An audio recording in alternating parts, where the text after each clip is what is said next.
사랑하는 주님, 참 복된 시간입니다. 이 복된 시간, 우리가 이 모든 것을 누리고 싶습니다. 주님 안으로 더 깊이 들어가서 온전한 하나됨을 이루고 싶습니다. 주님이 우리에게 들려주시는 말씀이 내 말씀이 되기를 원합니다. 이 시간 우리 뇌리에 떠다니는 모든 잡다한 생각들을 주님 보혈로 덮으시옵소서. 정결케 하시옵소서. 우리 마음에 상한 감정이 있다면 다 씻어내 주시고, 또 우리 마음에 상처와 아픔과 미움이 있다면 다 걷어내시옵소서. 우리 마음에 굴곡된 것이 있다면 성령 하나님의 감동으로 충만하시옵소서. 오직 이 시간 성령 하나님의 감동으로 충만하시옵소서. 말씀하신 이가 우리에게 말씀하시옵소서. 우리가 주님의 말씀으로 들을 수 있도록 귀를 열어 주시옵소서. 주님, 이 시간 오직 성령의 감동 속에서 듣기를 원합니다. 주님을 기대하겠습니다. 예수 그리스도 이름으로 기도하였습니다. 아멘. 오늘의 말씀입니다. 창세기 4장 25절 26절과 5장 21절로 32절입니다. 아담이 다시 자기 아내와 동침하매 그가 아들을 낳아 그의 이름을 셋이라 하였으니 이는 하나님이 내게 가인이 죽인 아벨 대신에 다른 씨를 주셨다 함이며, 셋도 아들을 낳고 그의 이름을 에노스라 하였으며 그때의 사람들이 비로소 여호와의 이름을 불렀더라. 에녹은 65세에 무두셀라를 낳았고 무두셀라를 낳은 후 300년을 하나님과 동행하며 자녀들을 낳았으며 그는 365세를 살았더라. 에녹이 하나님과 동행하더니 하나님이 그를 데려가심으로 세상에 있지 아니하였더라. 무두셀라는 187세에 라멕을 낳았고 라멕을 낳은 후 782년을 지내며 자녀를 낳았으며 그는 969세를 살고 죽었더라. 라멕은 182세에 아들을 낳고 이름을 노아라 하여 이르되 여호와께서 땅을 저주하심으로 수고롭게 일하는 우리를 이 아들이 안위하리라 하였더라. 라멕은 노아를 낳은 후 595년을 지내며 자녀들을 낳았으며 그는 777세를 살고 죽었더라. 노아는 500세 된 후에 셈과 함과 야벳을 낳았더라. 아멘. 제 마음속에요, 매년 올 한 해가 최고의 해가 되었으면 하는 바람이 있어요. 그래서 만나는 사람마다 올 한 해가 최고의 해가 되기를 축복합니다 하고 축복해요. 그러니까 여러분이 올 한 해가 인생 최고의 해가 되기를 바랍니다.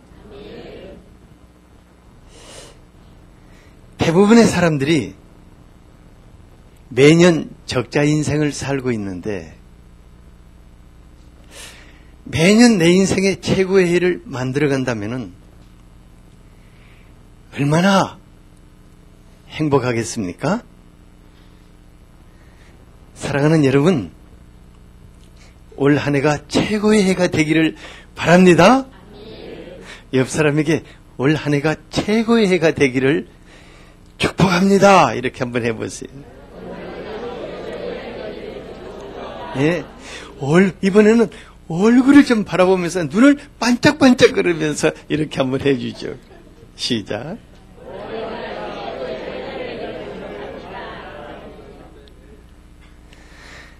우리는 그런 삶을 살 수 있는 이유가 있는 사람들입니다. 왜냐하면 우리는 주님의 손을 붙잡고 주님과 함께 길을 걷는 주님의 사람들이기 때문입니다. 우리가 날마다 주님과 함께 하루하루를 걸어가는데 어떻게 최고의 날, 최고의 해가 되지 않을 수가 있겠습니까? 중요한 것은 주님의 손을 붙잡고 함께 걷는 것입니다. 지난주에는 가인이 동생 아벨을 시기하고 미워해서 살인하는 아주 충격적인 광경을 살펴보았습니다. 가인은 하나님께서 찾아오셔서 도왔지만은 마음을 굳게 닫아버렸습니다. 그는 돌이킬 수 없는 사람이 되고 말았습니다. 그는 하나님께 등을 돌리고 떠나서 에덴 동편 저쪽에 성을 쌓고 그곳에서 자신의 부족들을 이루어가고 있었습니다. 그런데 하나님 없이 사는 가인의 후예들은 세월이 흐를수록 잔약해져 갔습니다. 그들은 날카로운 살상 무기들을 만들어 무자비하게 폭력을 휘두르며 힘을 과시했습니다. 4장 23, 24절을 같이 한번 읽어볼까요? 시작.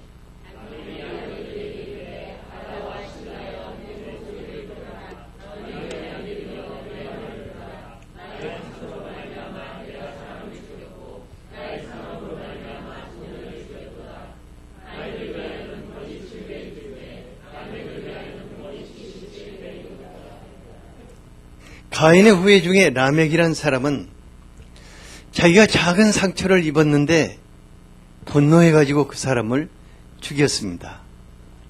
그리고 어떤 젊은 소년이 그 마음에 상처를 입혔는데 그를 그냥 죽여버리고 말았습니다. 그리고 그는 자기는 77배를 보복하는 그런 사람이라고 사람들 앞에 그의 아주 잔인함을 자랑했습니다. 큰아들 가인과 그 자손들의 그 잔인함을 지켜보는 아담과 하와의 마음이 얼마나 아프고 얼마나 고통스러웠겠습니까? 그는 오랜 세월 하나님께 매달려 눈물과 탄식으로 울부짖었을 것입니다. 날이 갈수록 빗나가는 자식들, 날이 갈수록 험악해가는 손자, 손녀들, 그들을 보면서 아담과 하와는 죄가 대를 이어가면서 얼마나 사람들을 무섭게 만들고 그 삶을 파괴시키고 있는가 아주 뼈저리게 느꼈을 것입니다. 그들은 사랑하는 아벨이 죽은 이후에 기쁨, 희망을 가질 수가 없었습니다. 하나님은 이런 어두움과 절망 속에 가득하게 갇혀서 사는 아담에게 어떤 일을 행하셨습니까? 25절을 같이 한번 읽어보죠. 시작.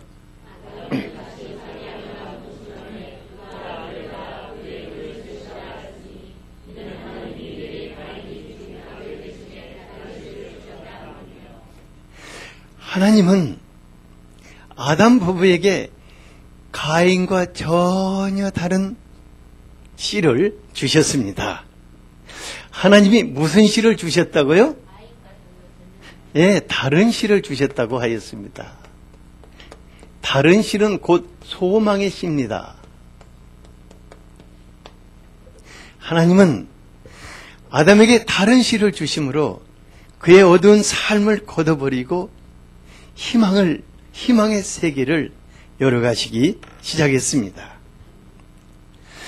아담은 너무 좋아가지고 아이의 이름을 셋이라고 지었어요. 셋이란 말은 다른 게 아니라 다른 씨라는 뜻입니다. 그러니까 하나님은 사랑하는 아담에게 다른 씨를 주심으로 그의 삶에 새로운 소망을 주신 것입니다. 아담이 얼마나 기뻤으면은 아들의 이름을 셋이라 지어놓고 세다 지금 우리말로 말하면은 뭐라고요? 예, 다른 씨야, 너는 다른 씨야, 너는 정말 다른 씨야. 이렇게 계속 불러주었습니다. 아마 그 아이의 마음속에 너는 하나님의 소망의 씨다는 것을 심어주고 싶었을 것입니다. 아담 부부의 소망대로 셋으로부터 시작해서 세상이 달라지기 시작했습니다. 26절을 같이 한번 읽어볼까요? 어떻게 달라졌는지. 시작.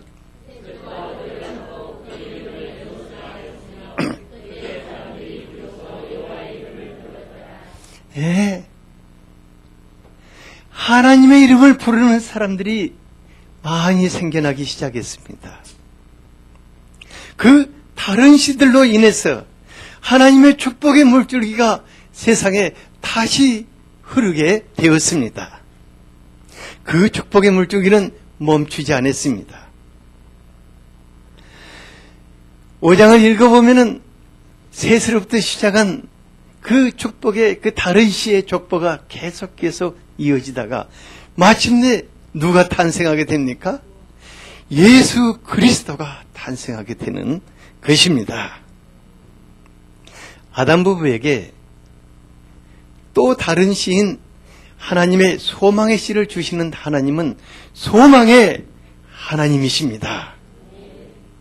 하나님은 하나님께 소망을 가지고 사는 사람들에게 그를 오랫동안 절망적이고 암울한 삶 속에 버려두시지를 않는 분이십니다. 때가 이르면은 그들에게 소망을 주시기 위해서 다른 씨를 주시는 분이십니다. 하나님의 사람들에게 다른 씨란 또 다른 자식일 수도 있고 또 다른 사람일 수도 있고 또 다른 기회일 수도 있는 것입니다. 하나님은 바로 다른 씨를 통해서 삶을 완전히 새롭게 바꿔나가시는 분이십니다. 그래서 하나님의 사람들은 어떤 경우에도 낙심하거나 절망할 이유가 없는 것입니다. 시편 143편 5절을 같이 한번 읽어볼까요? 낙심되는 사람만 한번 읽어보세요. 시작.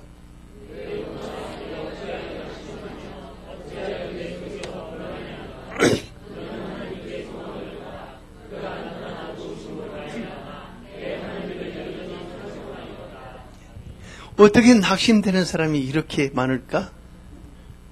한 목소리를 읽고 싶어서 그러겠죠. 우리가 어떤 상황 속에서도 하나님께 소망을 두면은 하나님이 나타나신다고 하였습니다. 하나님이 우리에게 소망을 주시기 위해서 다른 씨를 주십니다. 또 다른 희망의 사람들을 주십니다. 그런가 하면은 또 다른 기회를 열어주시는 것입니다. 사람을 돌보는 삶을 사는 우리에게 소망을 잃지 않고 한 사람을 끝까지 인내하며 돌본다는 것은 너무 소중한 일입니다. 참고 기다리다 보면 아름다운 성령의 열매가 맺게 됩니다. 그래서 우리 마음에서 하나님이 허락하신 사람을 외면하거나 밀쳐내서는 안 되는 것입니다. 변화를 기대하기 힘들고 이 사람은 아니다 싶을지라도 하나님의 마음으로 기도하고 돌보다 보면은 하나님이 또 다른 씨를 주시는 것입니다. 또 다른 희망의 사람들을 주시는 것입니다. 그리고 그들을 통해서 정말 아름다운 하나님의 이름을 부르는 하나님의 사람들을 펼쳐가시는 것입니다. 또한 우리가 자식들을 키우면서도 우리 하나님 내 인생과는 또 다른 인생을 펼쳐나가실 다른 씨를 주셨다는 믿음을 가질 수 있어야 합니다. 그렇다고 해서 내가 이 자식 덕을 봐야겠다, 이게 아니라 나는 신앙의 1세대로서 믿음의 길을 개척하면서 어려움을 많이 겪었지만 하나님이 주신 이 다른 씨를 통해서 하나님은 본성케 하리라, 창대케 하리라, 지극히 희망차게 하리라 하는 우리가 이런 믿음을 가질 수 있어야 하는 것입니다. 그래서 우리가 자식을 키울 때 그 마음속에, 또 내 마음속에 이 아이는 하나님의 희망의 씨다, 너는 하나님의 희망의 씨다, 이것을 지속적으로 심어줄 수 있어야 하는 것입니다. 우리 내외 별로 가진 것 없고 내놓을 것 없지만은 자식들 키우면서 또 손자 손녀들 키우면서 계속해서 그들에게 하나님의 소망을 계속 심어주는 거예요. 너는 하나님이 보내신 자다, 너는 하나님이 보내신 소망의 사람이다, 계속 심어주는 거예요. 저는 우리의 후손들이 우리보다 10배, 100배 더 나은 자들이 되기를 갈망하고 있습니다. 시편 146편 5절에 야곱의 하나님을 자기의 도움으로 삼으며 여호와 자기 하나님에게 자기 소망을 두는 자는 복이 있도다 노래하고 있습니다. 하나님을 우리 인생의 도우심으로 삼는 사람들은 복이 있습니다. 하나님께 소망을 두는 자들은 복이 있습니다. 하나님은 우리의 소망을 그대로 실현시키시는 소망의 하나님이십니다.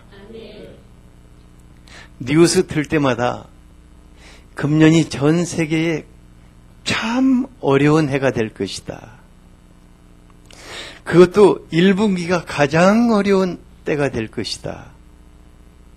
그런데도 우리는 올 한 해가 최고의 해가 될 것이다, 이런 기대를 가지고 있는 것이 무엇을 근거하고 있는 것입니까? 우리 하나님이 소망의 하나님이시기 때문입니다. 우리 하나님이 다른 사람들과는 다른 삶을 열어가실 것이기 때문입니다. 다른 사람들이 다 망할 자식을 낳을지라도 하나님께서 우리에게 소망의 씨를 주시는 분이십니다. 또 다른 기회를 열어가시는 분이십니다. 하나님 여러분들에게 희망의 씨를 주시기를 축복합니다.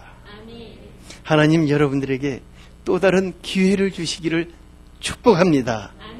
옆 사람의 그 축복 좀 해주세요.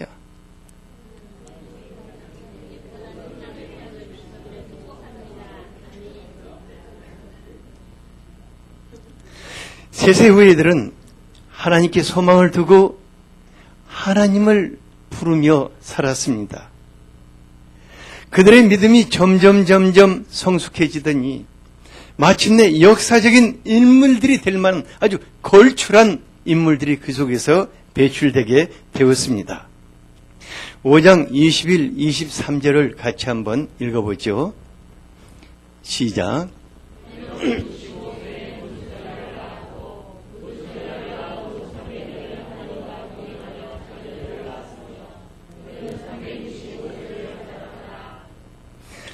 에녹은 믿음의 길을 가는 하나님의 사람들에게 세상을 어떻게 살아야 할 것인가를 보여준 롤 모델이라고 할 수 있습니다.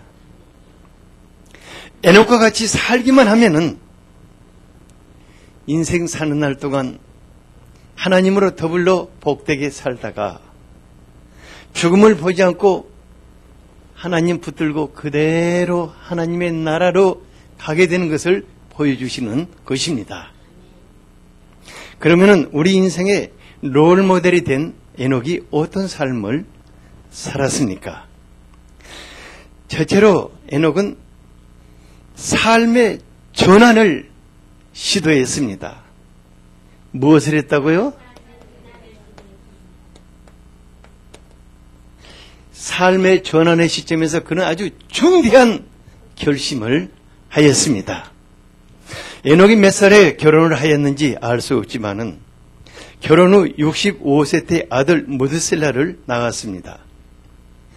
그는 아들을 낳은 후에 자신의 지금까지 인생을 쭉 뒤돌아보았습니다. 그리고 이제는 내가 이렇게 살지 않아야겠다. 그리고 아주 중대한 결심을 했는데 그것이 뭐냐면 하나님과 동행하는 사람이 되어야겠다고 그는 인생의 대전환을 시도한 것입니다. 어쩌면은 아들을 얻는 과정에서 많은 것들을 부딪히고 많은 생각을 했는지 모르겠습니다. 제가요, 둘째 아들이 옥상에서 추락을 해가지고 두개골이 이렇게 수박 갈라지듯이 쫙 갈라졌어요. 의사들이 살아날 가망이 없다고 치료를 거부하고 고개를 흔들었어요.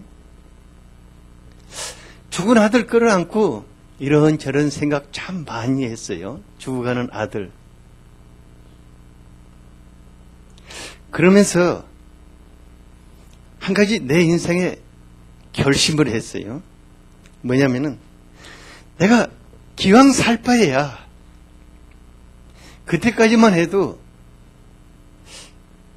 여러 가지 내 인생에 복잡한 생각들을 많이 했는데 오직 주님 한 분 위해서 살아야겠다 결심했는데 그 이후로 지금까지 하나님과 동행하는 삶을 살게 되었어요.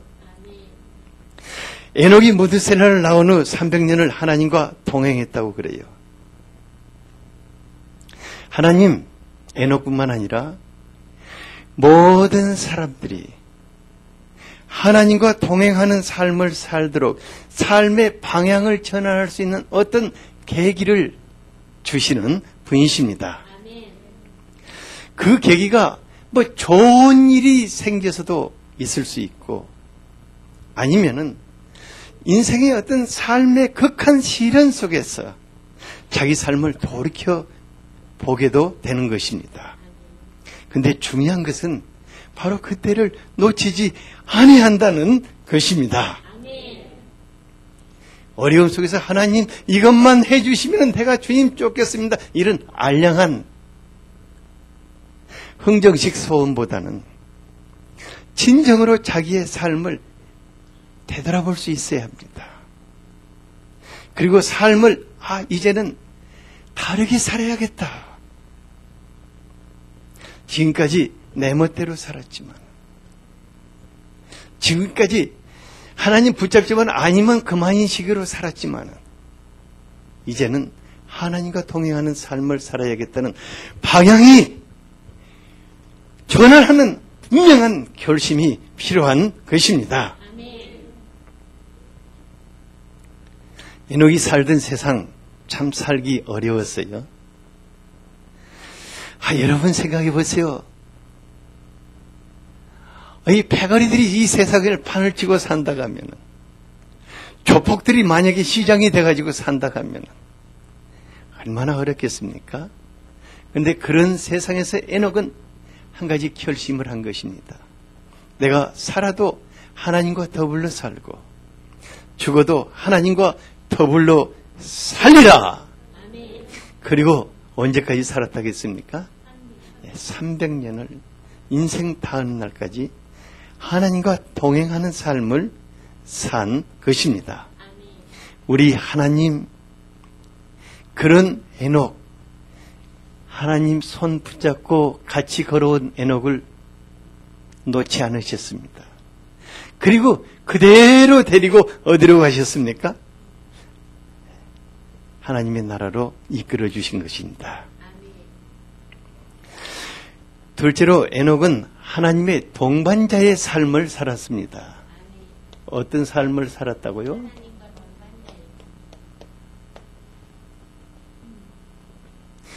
우리가 하나님과 동행하는 삶 이렇게 말하면은 아무나 살 수 없는 무척 힘들고 어려운 삶이라는 고정관념이 있습니다. 세상의 모든 것과 다 단절을 해버리는 수도사가 되든 아니면 나시린이 되어서 하나님께 특별한 사람으로 사는 이런 것을 동행하는 삶이 아닌가 이런 생각을 하기 쉽습니다. 제가 젊었을 때요, 저의 신앙의 선배들로부터 날마다 뭘 배웠냐면은 절대 순종, 절대 복종, 오직 충성, 100% 자기 희생, 자기를 줘서 복종시키라, 이런 것을 아주 줄기차게 배웠어요. 그리고 저도 가르쳤어요. 어쩌면 이런 신앙훈련은 세상에서 지 멋대로 살던 사람들이 예수님의 제자가 되는 이런 과정에서 꼭 필요할 것입니다. 그러나 그것이 지속된다면 얼마나 그 삶이 힘들고 피곤하고 피해의식에 시달리게 되겠습니까? 훈련반 연속되는 삶을 산다면 그 삶에 무슨 기쁨이 있고 무슨 행복이 있고 무슨 미래가 있고 차라리 죽는 게 낫지 않겠습니까? 그리고 그렇게 살지 못하면 자학하고 이제 이런 훈련의 삶은 될 수 있으면 빨리 졸업해야 합니다. 옆 사람에게 훈련받는 삶은 빨리 졸업해야 합니다.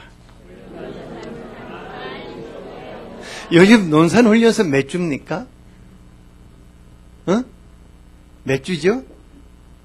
6주입니까? 4주입니까? 6주? 옆 사람에게 6주로 졸업합시다.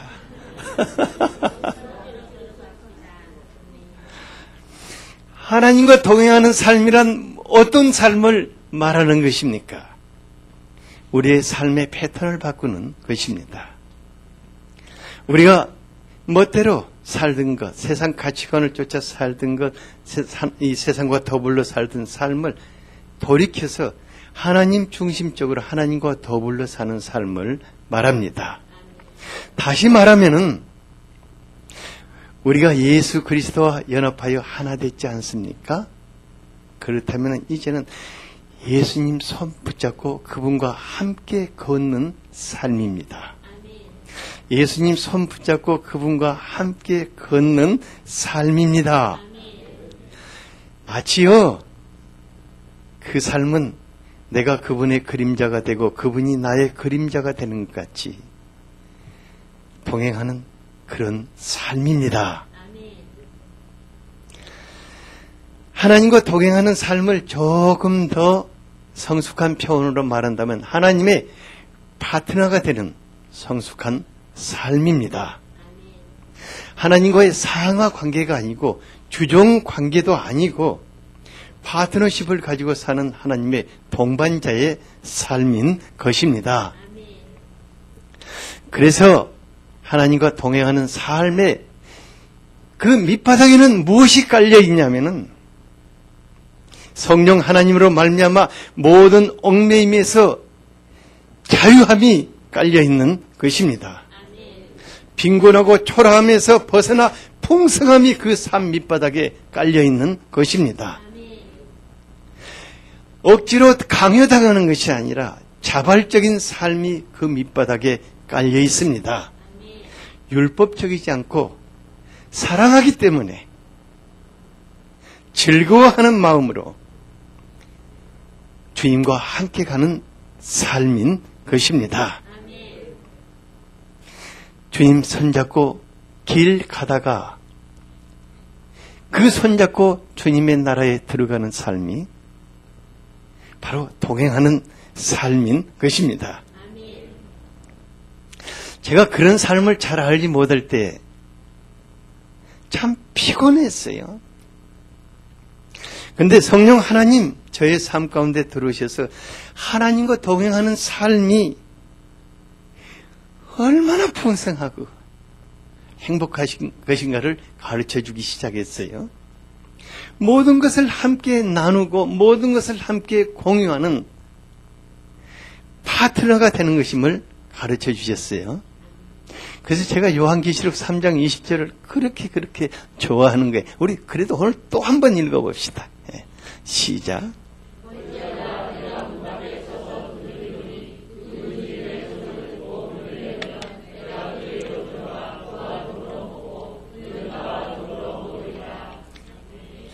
동반자의 삶이란 주님과 더불어 사는 삶입니다. 주님이 우리의 동반자가 되시기 위해서 우리 삶 안으로 들어오셨다가 했습니다. 얼마나 겸손한 분이십니까? 우리 안으로 들어오셔서 야, 나는 너로 인해서 살고 너는 나로 인해서 살래? 이것보다 뭐라고 그래요? 우리 윈윈 한다고 그러잖아요. 같이 더불어서 사는. 그런데 그러므로 주님의 생각 다르고 내 생각 다를 필요가 있겠습니까? 주님의 마음 다르고 내 마음 다를 필요가 있겠습니까? 주님의 길 다르고 내 길 다를 필요가 없는 것이 아니겠습니까? 많은 분들 주님과 동행한다고 하면은 자기 삶 억지로 포기하고 완전히 그냥 밟고 이런 생각하니까 두려움과 피의식을 갖는 것입니다. 동반자 서로 존중해주는 관계 아니겠습니까? 인격적인 관계 아니겠습니까? 저는 여러분과 저를 동반자의 입장에서 보고 있어요.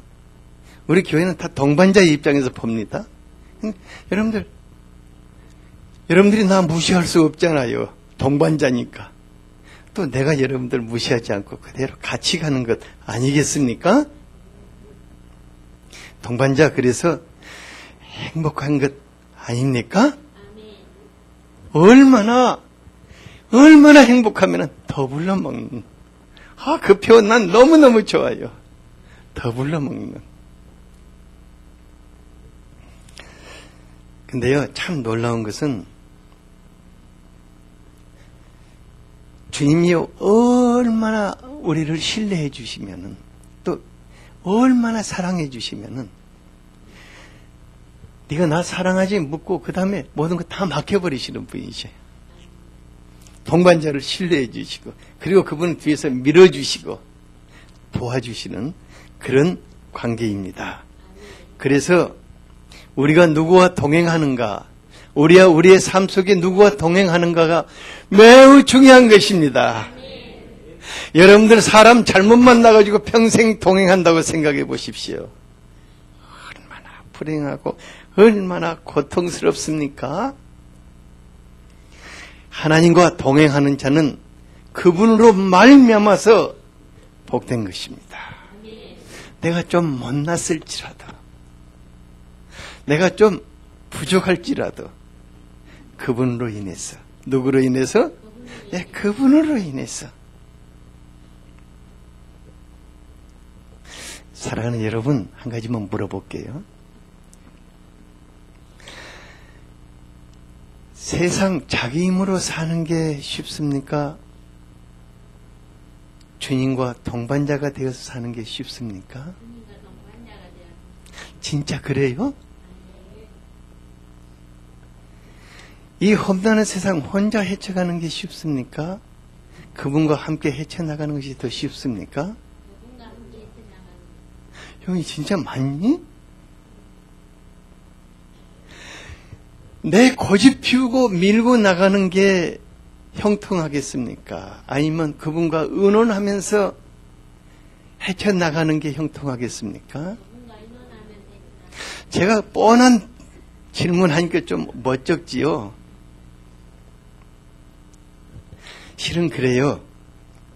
제가 이따가 하면 여러분들 앞에 내가 죽고 온전히 없어지기를 원한다. 누가 이거 강요해서 이런 말 하겠습니까? 아니에요. 내가 죽고 없어져 보니까 너무너무 편한 거예요. 너무 행복한 거예요. 그래서 그러는 것이지. 내가 있다면 그래. 나 정말 내 마음으로 살자고 주님의 마음으로 살아야겠다. 나는 죽고 주님이 살기를 원한다. 이렇게 하면 무서워라. 제가 왜 그런 말 하겠어요? 그렇게 살아보니까 너무 행복하니까. 너무 좋으니까. 우리가 하나님과 동행한다는 것은 말할 수 없는 축복입니다. 참으로 말할 수 없는 영광입니다. 실제로 에녹은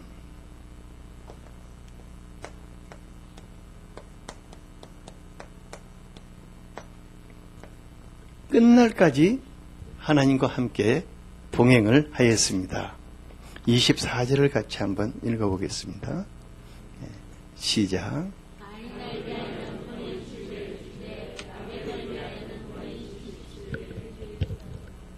응?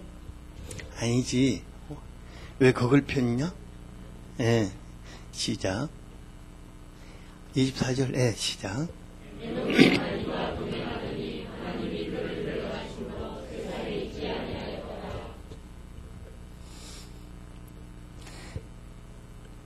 동반자에게서 가장 중요한 것이 있다면 끝까지 같이 가는 것입니다. 동반자에게서 가장 중요한 것이 있다면 무엇이다고요? 네, 끝까지 같이 가는 것입니다.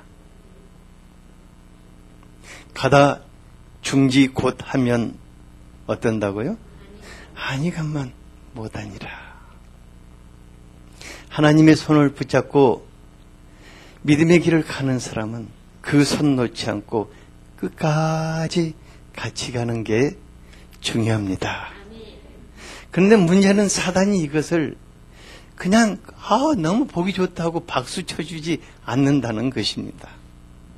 흔들어서 그 손 놓게 하고 손에 힘 빼가지고 또 놓게 하는 경우가 참 많습니다. 그리고 또 하나님 나한테 딱 3년만 그냥 여유 주세요. 내가 그러면 3년 동안 꼭 벌고 와가지고 같이 갈게요. 이제 이런 생각도 들 때가 있거든요. 그러나 가장 중요한 것은 끝까지 같이 가는 것입니다.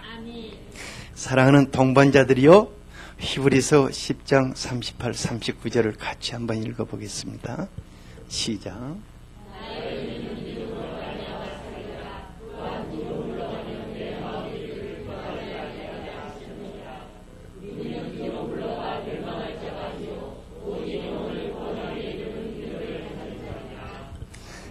뒤로 물러가면 하나님이 기뻐하시지 않는다고 하였습니다. 뒤로 물러가면 잘 될 것 같은데 멸망하게 된다고 하였습니다. 하나님의 동반자들은 끝까지 그분 손 놓지 않고 인생의 길을 가는 것입니다. 그러다가 그분이 우리 손 붙잡고 하나님 나라로 들어가는 것입니다. 에녹이 죽음을 보지 않고 하나님이 그를 싹 데려가셨다고 그래요. 여러분들 모두 죽음을 보지 않고 하나님 나라로 샥 들어가기를 바랍니다. 어느 날 깨고 일어나서 보니까 병욱 집사님이 없어지고, 어느 날 깨고 일어나서 보니까 반영하 집사님이 사라지는 그런 일은 없겠지요만은, 그래도 주님 손 붙잡고 가다가 주님과 함께 들어가기를 바랍니다. 예수님, 나더러 주여 주여 하는 자마다 다 천국에 들어가는 것이 아니라 아버지의 뜻대로 사는 자가 천국에 들어간다고 했습니다. 하나님 손 붙잡고 하나님과 동행하다가 하나님과 함께 들어가는 나라가 하나님의 나라입니다. 다 같이 찬송하겠습니다.